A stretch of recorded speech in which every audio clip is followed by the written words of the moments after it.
గురుగారు, ధనుస్సు రాశి వారికి ఈ వారం ఎలా ఉంది? ధనుస్సు రాశి వారికి 3 గ్రహాలు అనుకూలిస్తున్నాయమ్మా.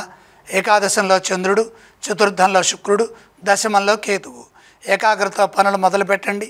లక్ష్మీ కటాక్షం వెంటనే సిద్ధిస్తుంది. మీ ప్రయత్నాలు విజయవంతమవుతాయి. ధనయోగం వృద్ధి చెందుతుంది. పెట్టుబడులు కలిసి వస్తాయి. గృహ నిర్మాణాది అంశాలు వృద్ధి చెందుతాయి.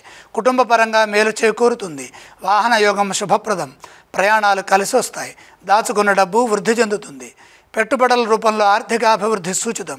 వృత్తిలో నైపుణ్యం పెరిగే విధంగా పనిచేయండి. మీ కృషిని నలుగురు గుర్తిస్తారు. ఉద్యోగంలో మంచి ఫలితాలు సాధించడానికి ఆత్మవిశ్వాసంతో నిర్ణయాలు తీసుకోవాలి. సంకల్ప సిద్ధి కలుగుతుంది. ఎదురు చూస్తున్న పనుల్లో పురోగతి ఉంటుంది. చంచలత్వం లేకుండా పనులు పూర్తి చేయండి. పనులు వాయిదా వేయొద్దు. ఎవరి మాటలు మనసుకు తీసుకోవద్దు. ఇతరుల విషయాల్లో కలుగజేసుకోకుండా వివాదరహితంగా శాంతంగా కుటుంబ సభ్యులతో కలిసి జీవనాన్ని కొనసాగించండి. కుటుంబపరమైన అభివృద్ధి సూచితం. శుభవార్త ఆనందాన్ని ఇస్తుంది. ధనుస్సు రాశి వారు ఏ స్తోత్రాలను పఠించాలంటారు? ధనుస్సు రాశి వారు నవగ్రహ శ్లోకాలు చదువుకోవాలి. ధనుస్సు రాశి వారు ఏ ఆలయాన్ని సందర్శిస్తే వారికి శుభ ఫలితాలు కలుగుతాయి?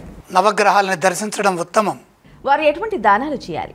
నవధాన్యం అగ్నికి సమర్పించండి.